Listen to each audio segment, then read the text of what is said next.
Hey everyone! I am making these canvases for some of the teachers at my son's school, and I normally use adhesive vinyl on my canvases, but today I decided to use HTV and the EasyPress Mini. I finished this one already, just to give you an example of what it's going to look like.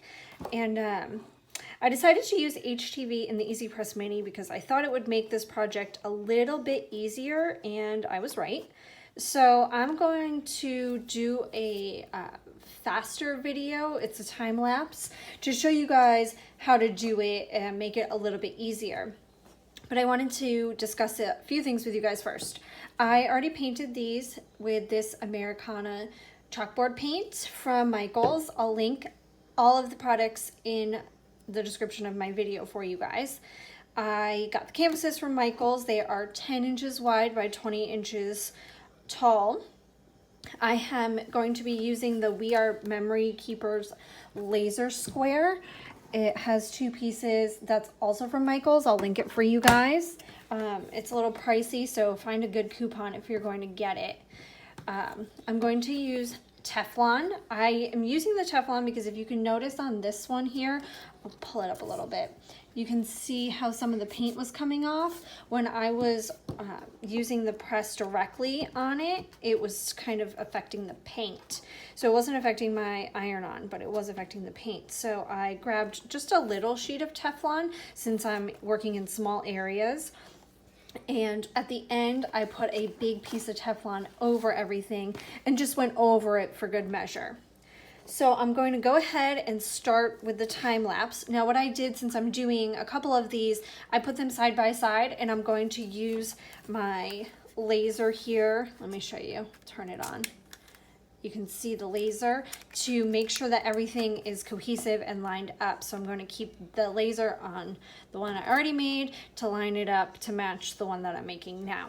Okay, so I'm going to do the time lapse for you guys to see how I'm doing it. And another thing I wanted to mention, the EasyPress Mini said not compatible with cotton canvas when I pulled up the heat guide on the Cricut website, but I decided that I was going to go ahead and try it out anyways. So what I did was I grabbed, I put it on the medium temperature, and because this took so long, I found that it was getting too hot. So I bumped it down to the lower temperature and I pressed a little bit longer, but that seemed to work better for me.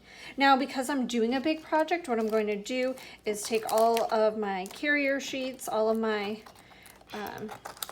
pre-cut stuff here, and I'm just going to stack it on top of each other. I made a mistake on one of the first canvases I did, and I accidentally pressed a piece where it didn't need to be pressed because I left it in the way. So I'm going to stack these all up and put them to the side and just take out piece by piece as I need it so that I don't accidentally press anything unwanted on my canvas. Another thing you'll probably notice is because of the wood frame on the sides, you're going to need to press a little bit harder in those areas.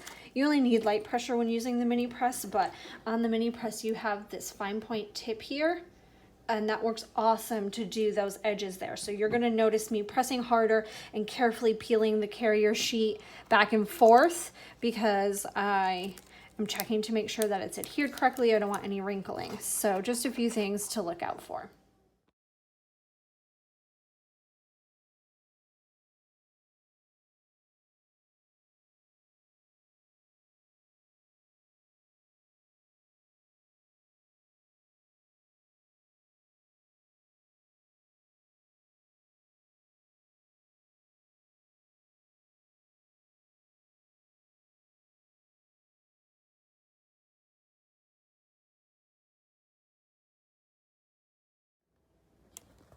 Okay, now that I'm finished, I just wanted to give you guys a peek at the final product.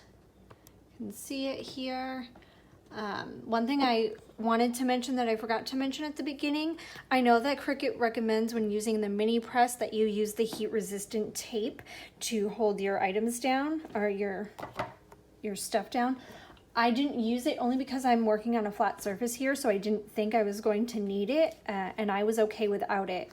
When doing this really big piece here, I probably could have used it. That would have kept it in place on a couple of the ones that I did, but for if you do something else with the mini press, like a stuffed animal, a hat, shoes, you'll definitely need the heat resistant tape. But I didn't feel I needed it here just because it was a flat surface. So I will link, again, everything that I used in this video in the description. But if you have any questions, you can feel free to ask.